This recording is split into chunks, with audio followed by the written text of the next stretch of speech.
Welcome to rice education. ഇന്ന് നമ്മൾ ഈ വീഡിയോയിലൂടെ പഠിക്കാൻ പോകുന്നത് 8 മാർക്കിന് ആശയലേഖനം എന്നൊരു ക്വസ്റ്റ്യൻ ആണല്ലോ കവിതയിൽ നിന്നും വരിക. ആ ചോദ്യത്തിന് എങ്ങനെയാണ് ഉത്തരം എഴുതേണ്ടതെന്നാണ് ഈ ഒരു വീഡിയോയിൽ പഠിക്കുന്നത്. ഓക്കെ, അപ്പോൾ വീഡിയോയിലേക്ക് കടക്കുന്നതിന് മുന്നേ മക്കൾ എല്ലാവരും വീഡിയോ ലൈക്ക് ചെയ്യുക, ഷെയർ ചെയ്യുക, സബ്സ്ക്രൈബ് ചെയ്യുക, മാക്സിമം എല്ലാവർക്കും ഷെയർ ചെയ്ത് കൊടുക്കണേ. നമുക്ക് നോക്കാം. കുമുദ് ഫൂൽ ബേച്നെ വാലി ലഡ്കി എന്ന കവിത ഇത് ആരാ എഴുതിയത്? ONV കുറുപ്പാണല്ലേ. അതായത് ONV കുറുപ്പിന്റെ മലയാളം കവിതയാണ് ആമ്പൽപ്പൂ വിൽക്കുന്ന പെൺകുട്ടി. അപ്പൊ ഈ കവിതയുടെ ഹിന്ദി ട്രാൻസ്ലേഷൻ ചെയ്തത് ആരാണ്? ഹിന്ദിയിലേക്ക് ഇത് ട്രാൻസ്ലേറ്റ് ചെയ്തത് ആരാണ്? നോക്കൂ, ഡോക്ടർ എസ് തങ്കമണി അമ്മ. ഇത് 1 മാർക്കിന്റെ ഒരു ചോദ്യമായിരിക്കും കേട്ടോ. നോക്കാം അതിന്റെ ഉത്തരം നമുക്ക് എങ്ങനെ എഴുതാം. ആശയലേഖൻ കുമുദ് ഫൂൽ ബേച്നെ വാലി ലഡ്കി എന്ന കവിതയുടെ ആശയം ചോദിച്ചാൽ നമ്മൾ ഇങ്ങനെയാണ് ഉത്തരം എഴുതേണ്ടത്. നമുക്ക് നോക്കാം. കുമുദ് ഫൂൽ ബേച്നെ വാലി ലഡ്കി ONV കുറുപ്പ് ജി की മലയാളം കവിത കാ ഹിന്ദി അനുവാദ് ഹേ. അതായത് കവിതയുടെ പേര് എഴുതുക, എന്നിട്ട് പറയാ ONV കുറുപ്പ് എഴുതിയിട്ടുള്ള മലയാളം കവിത ഏതാണ്? ആ കവിത ആമ്പൽപ്പൂ വിൽക്കുന്ന പെൺകുട്ടി. ആ കവിതയുടെ ഹിന്ദി അനുവാദമാണ് എന്ത്? കുമുദ് ഫൂൽ ബേച്നെ വാലി ലഡ്കി എന്നുള്ളത്. ഓക്കെ, യേ കവി कहना चाहते हैं कि गरीबों की भूख मिटाने से बढ़कर कोई पुण्य नहीं है. ഇവിടെ കവി പറയാൻ ആഗ്രഹിക്കുന്ന കാര്യം എന്താണ്? എന്താണ് സന്ദേശം? നോക്കൂ, ഗരീബോं की भूख मिटाने से बढ़कर, അല്ലെ, പാവപ്പെട്ടവരുടെ വയറ് നിറയ്ക്കുക അല്ലെങ്കിൽ എന്താണ് അവരുടെ പട്ടിണി മാറ്റുക എന്നതിനേക്കാളും വലുതായിട്ട് വേറെ ഒരു നല്ല പ്രവൃത്തിയും ഇല്ല എന്നാണ് പറയുന്നത്. കവി എക് ബാർ ഗോവാ കെ ശ്രീ മംഗേഷ് മന്ദിർ ഗയേ ഹെ. ഇനി കഥയിലേക്ക് പോവാണല്ലേ. ആ കവിതയ്ക്കുള്ളിൽ ഒരു കഥയുണ്ട്. അപ്പൊ ഒരു തവണ കവി എവിടെ പോവാണ്? ആ ഗോവയിലെ ശ്രീ മംഗേഷ് മന്ദിറിൽ പോവാണ്. നോക്കൂ, ഉസ് മന്ദിർ കെ ഇഷ്ടദേവ് കാ ഇഷ്ട നൈവേദ്യ ഹെ കുമുദ് ഫൂൽ.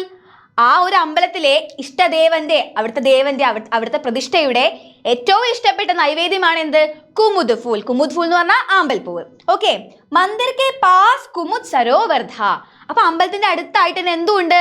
അതെ, കുമുദ് സരോവരം ഉണ്ടല്ലേ. രാസ്തേ മേം കുമുദ് ഫൂൽ ബേച്നെ വാലി ലഡ്കിയാം മാർഗദർശി കി തരഹ ഖടി ദി. അപ്പൊ ഈ പോകുന്ന വഴിയിലൊക്കെ ഈ ആമ്പൽപ്പൂ വിൽക്കുന്ന ഒരുപാട് ആളുകളുണ്ട്. അങ്ങനെ അതിലൊരാളാണ് ആര്? നമ്മുടെ ഈ കുമുദ് ഫൂൽ ബേച്നെ വാലി ലഡ്കി. ഓക്കെ, ഉന്മേ സേ ഏക് ലഡ്കി കവി കെ സാമനെ ആക്കർ ദയനീയ സ്വർ മേ ബോലി. അപ്പൊ അതിലൊരു പെൺകുട്ടി കവിയുടെ അടുത്ത് വന്നിട്ട് ദയനീയമായ സ്വരത്തിൽ ഇങ്ങനെ പറയാണ് എന്ത്? മെരേ ഹാത്ത് സെ, എന്റെ കയ്യിൽ നിന്നും വാങ്ങിക്കൂ, മെരേ ഹാത്ത് സെ, എന്റെ കയ്യിൽ നിന്നും വാങ്ങിക്കൂ എന്ന് പറയാണ്. കവി ने देखा कि फूल और लड़की का मुख दोनों मुरझाए हुए थे. അപ്പൊ കവി നോക്കിയപ്പോ ആ പൂവും അതുപോലെ തന്നെ ആ പെൺകുട്ടിയുടെ മുഖവും എങ്ങനെയാണ്? മുർജായേ ഖയേദേ എന്ന് പറഞ്ഞാൽ എന്താ? വാടിയിരിക്കുകയാണല്ലേ. കവിനെ ലഡ്കി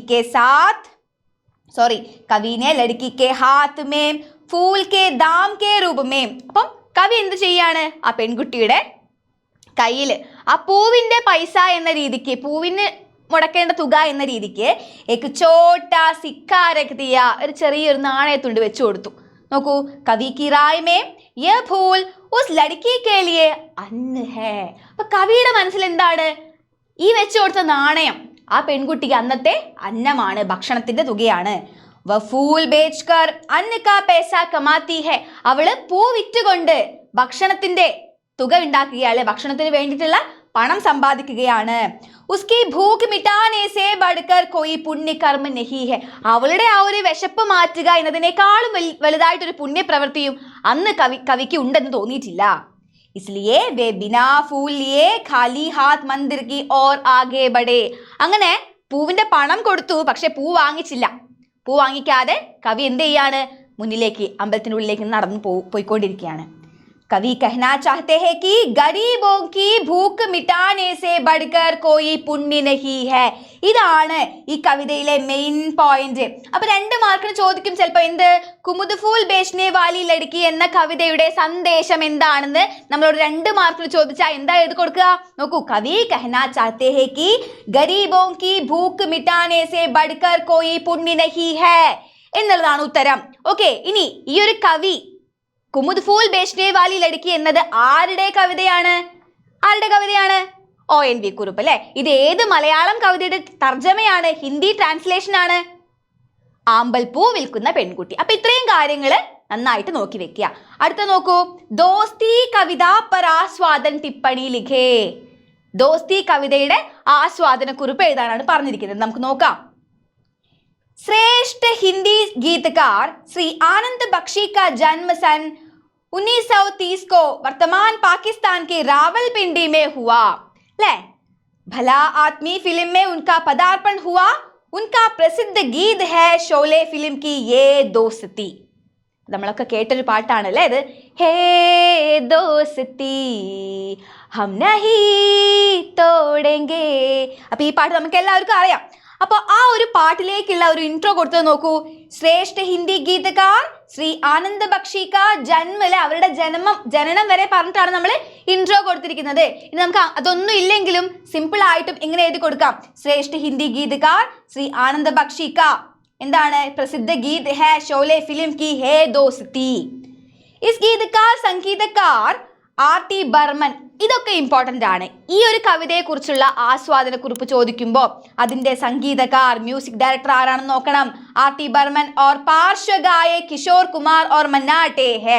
അപ്പൊ ഈ പോയിന്റ്സ് ഒക്കെ ഒന്ന് ഓർത്ത് വെക്കുക. മേരെ ദോസ്തി ഹം നിഹി തോടേങ്കെ, മൃത്യു കെ അവസർ പർ ഭി തേരാ സാത്ത് നിഹി ചോടേങ്കെ. അതായത് ഞാൻ എൻ്റെ സൗഹൃദം ഒരിക്കലും അവസാനിപ്പിക്കില്ല. മൃത്യു കെ അവസർ പർ ഭി, മരണം വരെയും തേരാ സാത്ത് നിഹി ചോടേങ്കെ, നിന്റെ കൂടെ തന്നെ ഉണ്ടാവും, നിന്നെ വിട്ട് ഞാൻ പോകില്ല എന്ന് പറയാണ്. ദോസ്തി കോ ബനായെ രഖ്നെ കെ ലിയെ ജാൻ ഭി ദേനെ കെ ലിയെ യേ ദോ മിത്ര തയ്യാർ ഹെ. അപ്പോൾ സൗഹൃദത്തിന് വേണ്ടിയിട്ട് അല്ലെ, തൻ്റെ സുഹൃത്തിന് വേണ്ടിയിട്ട് ജീവൻ വരെ കൊടുക്കാൻ ഒരാൾ തയ്യാറാവുകയാണ്. ദോനോം കാ ദുഃഖ് ഓർ ജാൻ ഏക് ബി ഹേ. രണ്ടുപേരുടെയും ദുഃഖവും അതുപോലെ ജാൻ ജീവിതവും ഇഷ്ടങ്ങളും ഒക്കെ എന്താണ്, ഒന്നാണ്. ദോനോ കി ദൃഷ്ടി ഏക് സമാൻ ഹെ. രണ്ടുപേരുടെയും ദൃഷ്ടികോണും എങ്ങനെയാണ്, ഒരേപോലെയാണ്. സുഖ് ഓർ ദുഃഖ് മേം ദോനോം ഏക് സാത്ത് രഹത്തെ ഹെ. സുഖത്തിലും ദുഃഖത്തിലും ഒക്കെ രണ്ടുപേരും എങ്ങനെയാണ്, ഒരേപോലെ ഒരുമിച്ചാണ് നിൽക്കുന്നത്. ദോനോം കോശിഷ് കർത്തെ ഹെ കി അഗർ ഈശ്വർ കി കൃപാ ഹോ തോ യേ ദോസ്തി ഇസീ തരഹ ബഡേംഗെ. അപ്പൊ രണ്ടുപേരും ആഗ്രഹിക്കുന്ന ഒരു കാര്യം എന്താണ്, അതെ, ഈശ്വരന്റെ സഹായത്തോടു കൂടി ഈ ഒരു ഫ്രണ്ട്ഷിപ്പ് ഇനിയും ഒരുപാട് കാലം മുന്നോട്ട് പോകണേ എന്നാണ് ഇവർ രണ്ടുപേരും പ്രാർത്ഥിക്കുന്നത്. നോക്കാം. ജീവൻ മേ ദോസ്തി കാ സ്ഥാൻ മഹത്വപൂർണ്ണ ഹെ. അപ്പൊ ഈ ഒരു കവിതയിൽ ഇത്രയും നേരം നമ്മൾ നോക്കിയത് എന്താണ്, ദോസ്തി എന്ന കവിതയുടെ ആശയമാണ് അല്ലേ. അപ്പൊ അത് നമുക്ക് ഇത്ര എഴുതി കൊടുത്താൽ മതി. ഇനി അതിന്റെ എക്സ്ട്രാ ക്വസ്റ്റ്യൻ വരെ എന്താണ്, ദോസ്തി കെ ബാരേ മേ ടിപ്പണി ലിഖേ. അപ്പോൾ സൗഹൃദത്തെ കുറിച്ച് ഒരു ചെറിയ ടിപ്പണി എഴുതാൻ 8 മാർക്കിന് വന്നാൽ നമ്മൾ എങ്ങനെ എഴുതണം നോക്കാം. ജീവൻ മേ ദോസ്തി കാ സ്ഥാൻ മഹത്വപൂർണ്ണ ഹെ. ജീവിതത്തിൽ സൗഹൃദത്തിന്റെ സ്ഥാനം വളരെ വളരെ ഇമ്പോർട്ടൻ്റ് ആണ് അല്ലേ. ദോ വ്യക്തിയോ കെ ബീച്ച് കാ ആത്മസംബന്ധ് ദോസ്തി കാ ആധാർ ഹെ. രണ്ട് വ്യക്തികൾ തമ്മിലുള്ള ഒരു ആത്മസംബന്ധമാണ് ഫ്രണ്ട്ഷിപ്പിന്റെ ഏറ്റവും പ്രധാനപ്പെട്ട ആധാരം. കഹാവത് ഹേ, ഒരു പറച്ചിലുണ്ട്. എന്താണ്, യദി ആപ്കാ മിത്ര അച്ഛാ ഹേ തോ ആപ്കോ ദർപ്പൺ കി കോയി ആവശ്യകത നഹി ഹേ. നിങ്ങളുടെ സൗഹൃദം അല്ലെങ്കിൽ നിങ്ങളുടെ സുഹൃത്ത് നന്നായാൽ എന്താണ്, ചങ്ങാതി നന്നായാൽ കണ്ണാടി വേണ്ട എന്നൊരു പറച്ചിലുണ്ട് അല്ലേ. ദോസ്തോം കോ ചുൻതേ സമയ ഹമേ ബഹുത് സതർക്ക് രഹനാ ചാഹിയേ. ഫ്രണ്ട്സിനെ തിരഞ്ഞെടുക്കുമ്പോൾ നമ്മൾ എപ്പോഴും എങ്ങനെയാണ്, എപ്പോഴും കെയർഫുൾ ആയിരിക്കണം. ക്യോങ്കി കുച്ച് ലോഗോं की मित्रता സച്ചി നഹി ഹോത്തി. കാരണം എന്താണ്, കുറച്ച് ആളുകളുടെ സൗഹൃദം നമുക്ക് ശരിയായിട്ട് വന്നുകൊള്ളണമെന്നില്ല അല്ലേ. അസലി ദോസ്തി മേം ഏക് ദൂസരെ കോ പൂർണ്ണ രൂപ സേ ജാൻതാ ഹേ.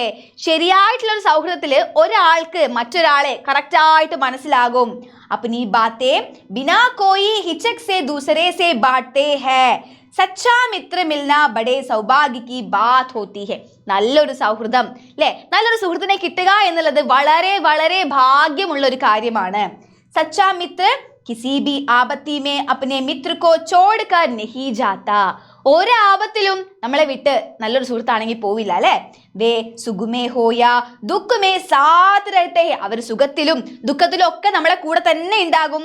സച്ചി മിത്രതാമേ ജാതി ധർമ്മ ആദി കിസി ഭി ഭേദഭാവ കി ഭാവന നഹി ഹോത്തി.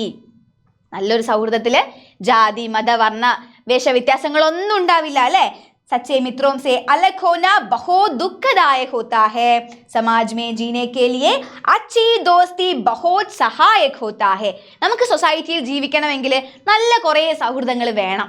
അപ്പോൾ ഇത്രയുമാണ് എന്ത്, ദോസ്തിയെ കുറിച്ചൊരു ടിപ്പണി ചോദിച്ചാൽ നമ്മൾ എഴുതേണ്ടത്. ഇതേ പോയിന്റ്സ് നമുക്ക് എന്തിലും എഴുതി കൊടുക്കാം. കവിതയുടെ ആസ്വാദന കുറിപ്പ് ചോദിക്കുമ്പോഴും നമുക്ക് എഴുതി കൊടുക്കാം. അപ്പൊ ദോസ്തി എന്ന കവിതയെ കുറിച്ച് ആശയം ചോദിക്കുമ്പോൾ ആ കവിത എഴുതിയ ആൾ ആരാണ്, അതിൽ പാടിയിരിക്കുന്ന ആൾ ആരാണ്, അതുപോലെ തന്നെ മ്യൂസിക് ഡയറക്ടർ ആരാണ്, ഇതൊക്കെ ഒന്ന് ഓർത്ത് വെക്കണേ.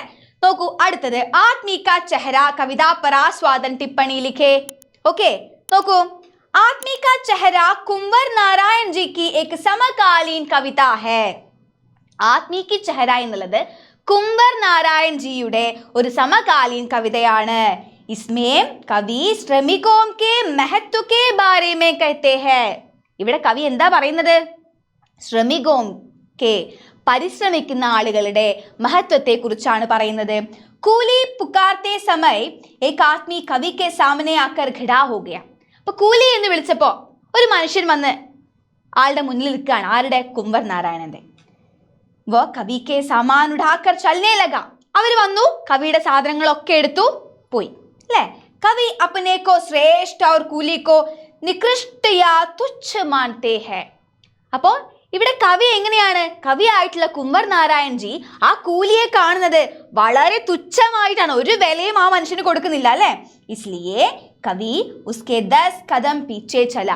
അപ്പൊ ആ സമയത്ത് കവി എന്താ ചെയ്യുന്നത്? താൻ വലിയ ശ്രേഷ്ഠനാണല്ലോ, ആള് മുന്നിൽ നടക്കട്ടെ, ഞാൻ പിറകില് കുറച്ചൊരു 10 അടി പിറകിലാണ് ഞാൻ നടക്കുന്നത്, വലിയ കേമനായിട്ട്, അല്ലേ? അനേക യാത്രാവുമേ വ കവി കെ സാമാൻ ധോ ചുക്കാ ഥ. ഒരുപാട് യാത്രകളിൽ ഇങ്ങനെ കൂലികള് ഇദ്ദേഹത്തിന്റെ സാധനങ്ങൾ ഒരുപാട് ചുമന്നിട്ടുണ്ട്. ലേക്കിൻ ഉസ്കാ ചെഹ്റ കവിക്കോ യാദ് നഹീദ. പക്ഷെ ഇവരുടെ മുഖം ഒന്നും ആർക്കും ഓർമ്മയില്ല, നമ്മുടെ കവിക്ക് ഓർമ്മയില്ല. വ കൂലിക്കോ ലാൽ കമീസ് പർ ടങ് കെ നമ്പർ സെ പെഹചാൻതാ ഥാ. അപ്പൊ കൂലി എന്ന് പറയുന്ന സമയത്ത് ഇവിടെ കവിക്ക് ആകെ ഓർമ്മയുള്ളത് റെഡ് യൂണിഫോമും അതിന്റെ മുകളിൽ പതിച്ചിട്ടുള്ള നമ്പറും മാത്രമാണ്. लेकिन आज अपना सामान खुद उठाने पर कवि को एक आदमी का चेहरा याद आया. അപ്പൊ ഇന്ന് കവി സ്വയം തന്റെ സാധനങ്ങളൊക്കെ എടുക്കുകയാണല്ലേ, ആ സമയത്ത് കവിക്ക് ഒരാളുടെ മുഖം ഇങ്ങനെ മനസ്സിലേക്ക് തെളിഞ്ഞു വരികയാണ്. കവിക്കോ കാം കാം മെഹത്വ പെഹചാൻ ലിയ. അപ്പോഴാണ് കവിക്ക് മനസ്സിലാകുന്നത് എന്ത്? ജോലിയുടെ, അല്ലേ? കാം കാം മെഹത്വ. അപ്പോഴാണ് മനസ്സിലാകുന്നത്, ജോലിയുടെ മഹത്വം മനസ്സിലാകുന്നത്. കവി കോ ലഗ്താ ഹേ കുലി ഭി ഏക് ആദ്മി ഹേ. ആ സമയത്താണ് കവിക്ക് മനസ്സിലാകുന്നത് കൂലിയും ഒരു മനുഷ്യനായിരുന്നു എന്ന്. നോക്കാം, ഇത്രയും കാര്യങ്ങളാണ് നമുക്ക് ആശയലേഖൻ എന്ന ഒരു ക്വസ്റ്റ്യൻ വരുമ്പോൾ നമ്മൾ ശ്രദ്ധിക്കേണ്ടത്. അപ്പോൾ ഈ ഒരു കവിത ആത്മീ കാ ചെഹ്റ എന്ന കവിത ആരുടേതാണ്? കുംവർ നാരായൺ ജിയുടേതാണ്. അപ്പൊ നമ്മൾ 3 കവിതയുടെ ആശയങ്ങൾ ഈ ഒറ്റ വീഡിയോയിൽ വളരെ സിമ്പിൾ ആയിട്ട് പഠിച്ചു. എല്ലാവർക്കും മനസ്സിലായെന്ന് കരുതുന്നു. എല്ലാവരും വീഡിയോ ലൈക്ക് ചെയ്യുക, ഷെയർ ചെയ്യുക, സബ്സ്ക്രൈബ് ചെയ്യുക. ലൈവ് മിസ്സാക്കരുത്. ബൈ.